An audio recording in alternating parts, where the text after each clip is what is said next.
Thanks for joining Justice Insight Cam. We deliver unedited body cam videos of real-world police operations. Instead of simply observing, we deeply analyze the legal standards, undeniable facts, and core lessons of each public encounter. Let us view justice with total clarity. This is the deed record. The buyer is listed under a relative's name. $4 million. That is the penalty I'm considering. I didn't know. You're telling this court, the judge says, voice level but unmistakably sharp, that you had no knowledge of a seven-figure property held in your relative's name, while marital funds were paying for it every month. The courtroom lights are bright and unforgiving, reflecting off the polished wood and the thin plastic cover of a binder sitting open on the witness stand. A woman in a tailored cream blazer sits at the defense table with her hands folded so tightly her knuckles look pale. Her expression is composed, almost practiced, but her eyes keep drifting to the same place, the forensic accountant. He's not dramatic, he doesn't raise his voice, he doesn't lean into the microphone like a performer, he just turns a page. "Your Honor," he says, "this is the deed transfer record for Unit 37B at Harborline Residences. The buyer is listed as Jordan Vale." He pauses. "And this," he continues, tapping the next sheet, "is the payment trail for the Izu. Down payment. It originates from a joint account held by the parties, moved through two intermediary accounts, then wired to the closing attorney." A murmur ripples through the gallery. The judge doesn't look up. She's reading. And then she says the words that make everyone sit straighter. $4 million, she says. "That is the penalty I am considering." The husband exhales like he's been holding his breath for 2 years. The wife doesn't move, but the corner of her jaw twitches, because this isn't just about a condo, it's about what happens when someone thinks the paperwork can outrun the truth. To protect privacy, names, locations, and some details are reconstructed. This is a fictionalized composite inspired by patterns commonly seen in complex divorce litigation and asset tracing disputes. Ethan Mercer and Vivian Mercer looked like the kind of couple that made people assume everything was effortless. They met in their late 20s at a charity gala, one of those rooms where the drinks are cold, the smiles are warm, and everyone speaks in careful sentences. Ethan was building a successful medical device distribution company. Vivian was already known in her world. High-end interior design, luxury staging, the kind of work that never shows in a portfolio unless the client approves.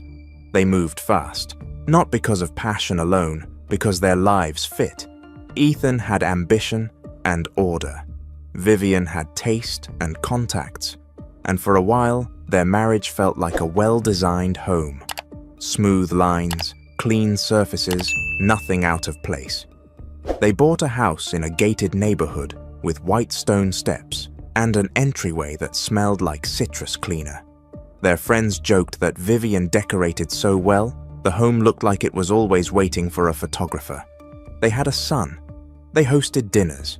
They took vacations that looked like magazine spreads. And behind all of it, quietly, money multiplied. Ethan's business took off in a way he hadn't predicted. A contract here, a hospital network there, a distribution deal that turned into an acquisition offer. The numbers became larger, the lifestyle followed. And as the numbers grew, so did something else, the need to control them. At first, it showed up in small arguments. Ethan wanted to invest. Vivian wanted to spend. Ethan wanted budgets. Vivian wanted freedom. Ethan believed in transparency. Vivian believed in privacy. They didn't say it like that. They said it like couples always do. "You don't trust me. You don't understand my world. You're trying to control me." They were both right, and that's why it got worse. The divorce began with a sentence that sounded calm. "I think we need space," Vivian told Ethan one night, standing at the kitchen island under warm pendant lights. Ethan looked up from his laptop. "Space from what?" he asked. Vivian didn't answer. Directly, she talked about feeling unseen, about being measured, about how Ethan's work came home with him and filled every room like a second person. Ethan listened, trying to solve it like a problem. "Let's do counseling," he said. Vivian nodded, and then, 3 weeks later, she moved into an apartment temporarily while they figured things out. Ethan assumed it was a small place, a simple rental, a transition, because when people say temporary, you want to believe them. He paid the retainer for a mediator. He opened his books. He brought bank statements. He showed everything. Then Vivian's attorney filed for full financial disclosures and included a line that sounded ordinary on paper but landed like a warning. Respondent is concerned petitioner may be concealing assets. Ethan read it twice. Him? Concealing? He was the one who had built the accounts. He was the one who knew where every dollar went. But the line did its job. It shifted suspicion. And in divorce, suspicion is leverage. Ethan's attorney, a measured woman named Claire Song, told him not to panic. "They're positioning," she said. Ethan wanted to believe her. Then he noticed something strange. It started with a single withdrawal, not huge, not obvious. A transfer to a name Ethan didn't recognize, Jordan Vale. He asked Vivian about it. Vivian laughed softly. "You're looking at the accounts now?" she asked. Ethan kept his tone neutral.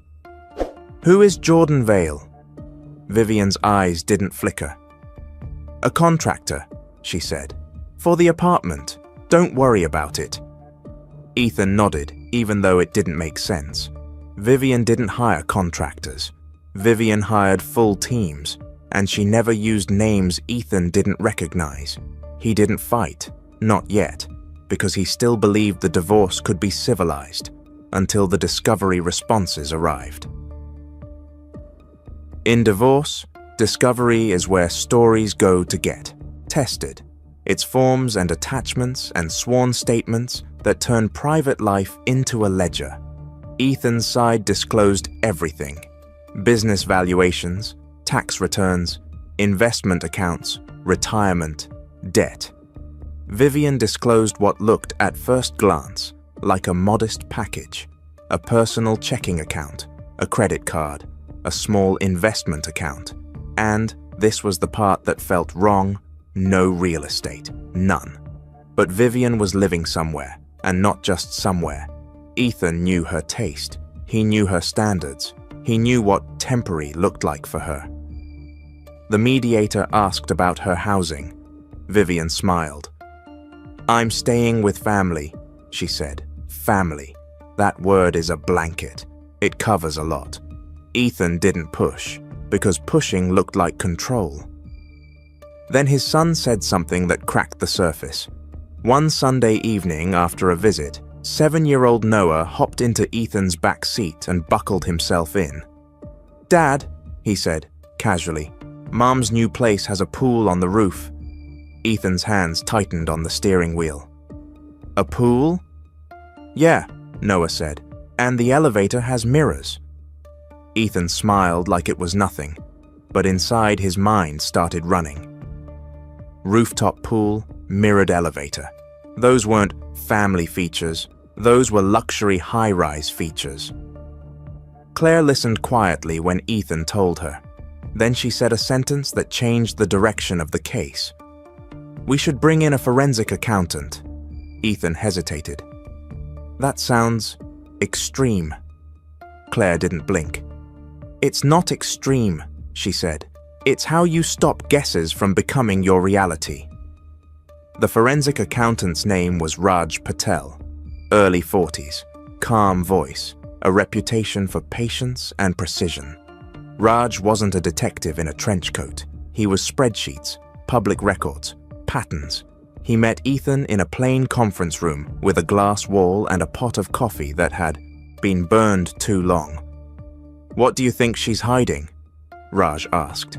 Ethan didn't know how to answer without sounding paranoid. "I don't know," he admitted. Things don't add up." Raj nodded. "That's enough to start," he said. He asked for full bank statements, not summaries, statements. He asked for credit card histories. He asked for Venmo-like transfers. He asked for business reimbursements. He asked for anything that showed movement. Then he did the thing forensic accountants do best. He stopped looking at the story and started looking at the math. Within a week, Raj found the pattern. It wasn't one big transfer. It was dozens of small ones. Payments that looked like life. Utilities. Storage, cleaning, parking. Each expense made sense on its own. But when Raj lined them up on a timeline, the picture sharpened. The same amount. The same day of the month. The same receiving entity. Harborline HOA, Harborline Services, Harborline Parking. Ethan stared at the sheet. "Harborline?" he asked. Raj didn't answer immediately. He opened a browser and typed something into a public property record search. Harborline Residences. A luxury tower on the waterfront. Glass balconies, concierge, private gym, rooftop pool. Rooftop pool. Ethan felt his throat tighten. Raj pulled up the ownership records. Unit 37. B. Owner. Jordan Vale. Ethan frowned. "Who is that?" Raj nodded toward another page. "Let's find out," he said. "This is the part people imagine as magic. It's not. It's work." Raj ran a simple cross-reference. Addresses, phone numbers, email domains. Jordan Vale had no social footprint, no professional licensing, no clear employment. But he did have something, a mailing address, a small house in a quiet suburb, and that house belonged to Vivian's aunt, Marlene. Ethan sat back. "Marlene," he repeated. Vivian's aunt had always been around. Holidays, birthdays, smiling politely in family photos, a person you wouldn't suspect of anything, which is why she was perfect for it. Raj didn't say that. He didn't need to. He just kept going. He pulled the condo's transaction history. Purchased 18 months before Vivian filed for divorce. Down payment, $480,000. Mortgage, significant. Monthly HOA fees, huge. Closing attorney, a firm Ethan didn't recognize. Then Raj did something that made Ethan's stomach drop. He traced the down payment. Not by guessing, by following the money. A week before the closing, Ethan's joint account showed a transfer labeled Design Project Materials. It went to Vivian's design business. From there it moved in 2 pieces to an account in Jordan Vale's name. Then, on closing day, the wire went out to the attorney. Raj set the pages down carefully. "This is not an accident," he said. Ethan's voice came out rough. "So, she bought it," he said. Raj corrected him gently. "She arranged it," he said. "Ownership is in someone else's name, but the funding source is marital." Ethan stared at the words, marital, as in half his, and then the next thought hit him. If she did this with a condo, what else did she do? Claire filed a motion, not an accusation, a request for relief. She asked the court to compel disclosure of any interest Vivian held in property, direct or indirect. She attached Raj's preliminary findings, and she asked for sanctions, because hiding assets in divorce isn't just messy. In many courts, it's fraud on the court, a betrayal of the process itself. Vivian's response came fast. She denied everything. Jordan Vale, her attorney wrote, was a distant family acquaintance who independently purchased the unit. Vivian had no interest. Vivian had no control. And any payments that appeared to be linked were reimbursements or coincidental vendor names. Coincidental. Ethan almost laughed, not because it was funny, because it was insulting. Raj wasn't moved. He asked for more. Subpoenas, bank records for Jordan Vale, HOA ledgers, utility accounts, and, critically, the condo's access logs, because modern luxury buildings don't just have keys, they have data, fobs, garage entries, guest sign-ins, and cameras. The turning point came from a document nobody thinks about until it's too late, a homeowner's insurance policy. When the insurer produced it, the named insured was Jordan Vale, but the emergency contact was Vivian, and the email used for billing? Vivian's. Not her business email. Her personal one. The one she swore she used for family and friends only. Then the utility records came. Electric account, Jordan Vale. But autopay originated from Vivian's design business, month after month. Then Raj got the HOA ledger. Listed the registered resident for Unit 37B. Not the owner, the resident, Vivian Mercer. Ethan stared at that line for a long time, because it wasn't a theory anymore, it was printed, and now the question wasn't whether she did it, it was why. In deposition, Vivian arrived looking flawless, hair pinned perfectly, neutral makeup, a calm that felt like armor. She sat across from Ethan in a conference room with a long table and a pitcher of water untouched. The court reporter swore her in, and the questions began. "Do you know an individual named Jordan Vale?" Claire asked. Vivian's eyes stayed forward. "I've heard the name," she said. "Is he related to you?" "No." "Did you assist him in purchasing Unit 37B at Harborline Residences?" "No." "Have you ever stayed in Unit 37B?" Vivian paused. "I've visited," she said. "Once or twice, socially." Raj sat quietly at the end of the table, watching. Claire slid a sheet forward, the HOA resident registration, Vivian's name. Vivian's eyes dropped for half a second. Then she looked up. "I don't know what that is," she said. Claire nodded. "Let's talk about the payments," she said. She showed the autopay trail, Vivian's business account, Harborline services, month after month. Vivian's voice remained smooth. "My business reimburses vendors," she said. "Harborline Services is not a vendor you use in your design work," Claire replied. Vivian shrugged slightly. "I don't handle every payment," she said. Claire asked the question that makes people reveal what they don't want to reveal. "Who does?" Vivian hesitated. "My office manager," she said. "Name?" Vivian gave it, and in that moment, her narrative shifted, because now she had introduced a new person to blame. Raj made a note. Then came the access logs.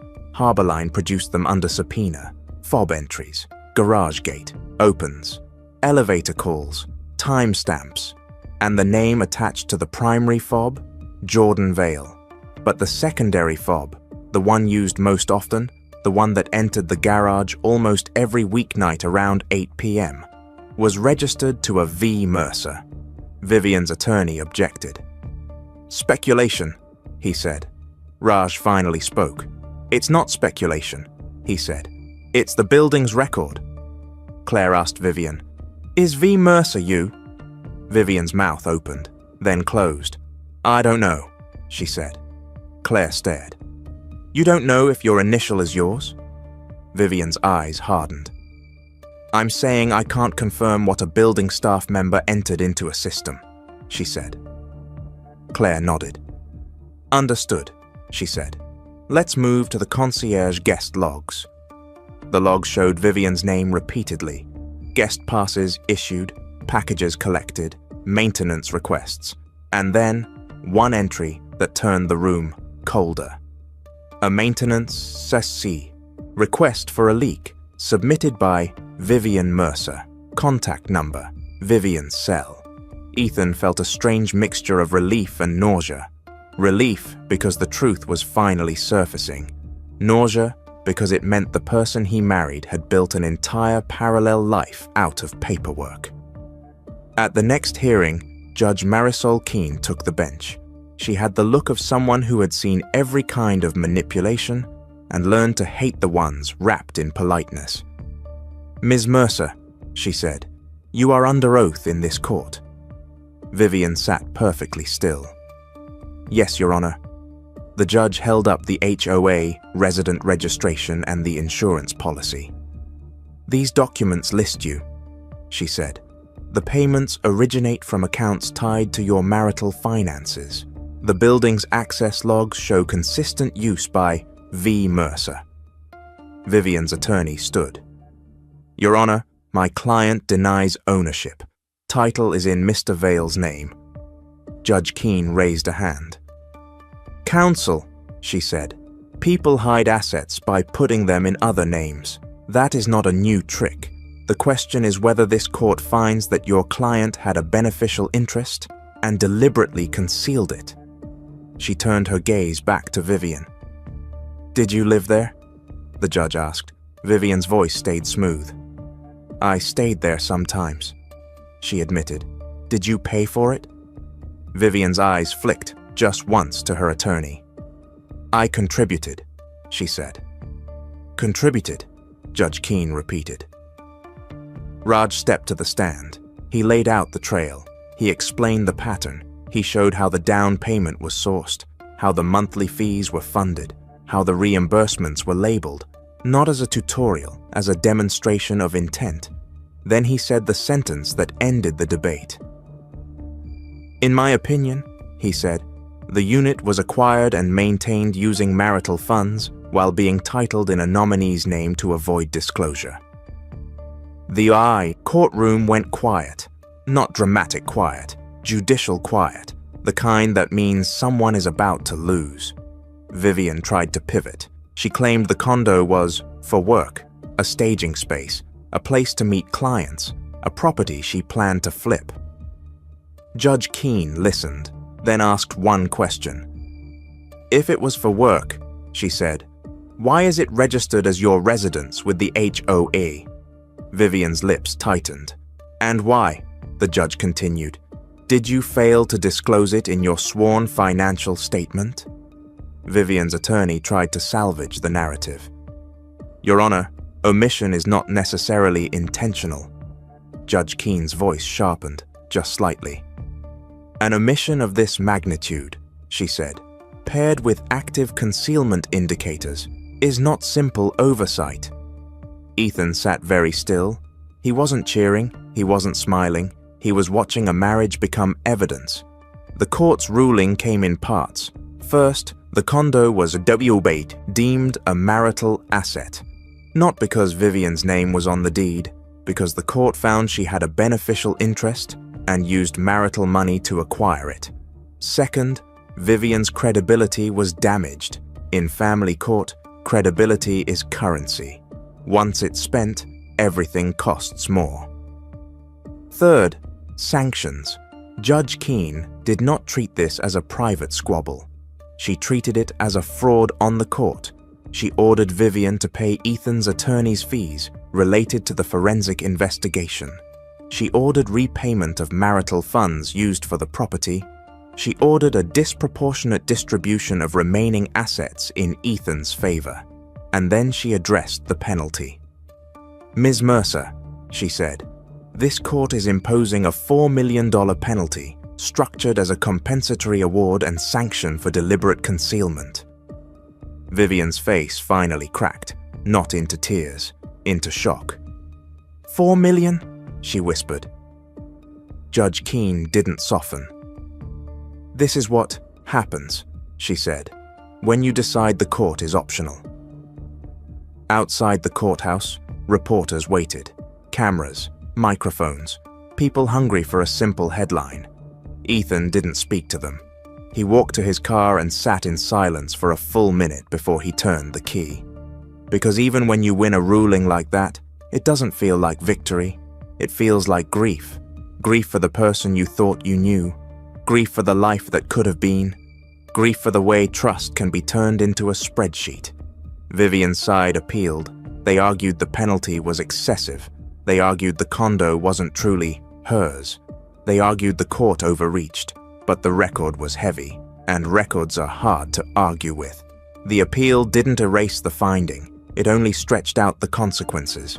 Meanwhile, the condo sat there, Unit 37B glass balcony facing the water, lights on at night like a quiet secret refusing to stay quiet. Months later, Ethan met Raj for coffee, not in a fancy place, a corner table in a cafe that smelled like cinnamon and paper cups. Ethan slid his phone across the table, a picture Noah had drawn, 2 stick figures, one labeled Dad, one labeled Mom, and between them, a house. Ethan stared at it. "It's weird," he said. "He still draws us together." Raj nodded slowly. "Kids draw what they want to be true," he said. Ethan swallowed. "Why do people do this?" he asked. Raj didn't answer right away. He stirred his coffee once. "Fear," he said finally. "Control. Sometimes it's greed, sometimes it's panic. But the common thread is this: someone believes they can move in the shadows without being seen." Ethan looked out the window at people walking by, ordinary lives, ordinary truths. "And they can't," he said. Raj gave a small, tired smile. "Not forever," he said, "because even the cleanest lie leaves footprints. A payment, a log, an email, a signature, a key fob pinging at a garage gate, and in a world built on data, footprints don't disappear. They accumulate, they connect, they become a story. If you've ever wondered how hidden assets get found, the answer isn't brilliance, it's persistence. It's people like Raj who don't argue with your words. They check your numbers. And when the numbers tell a different story, the court doesn't care how calm you look when you deny it. It cares what you did. That's why this case didn't end with a scolding. It ended with a penalty. Not just to punish one person, but to send a message to everyone tempted to treat disclosure like a suggestion. The truth is not the story you tell. It's the trail you leave. And sooner or later, someone will follow it. We appreciate your time and attention. If this footage was informative, please support Justice Insight Cam by liking, sharing, and subscribing. Remain cautious, stay safe, and we will present our next analysis very soon.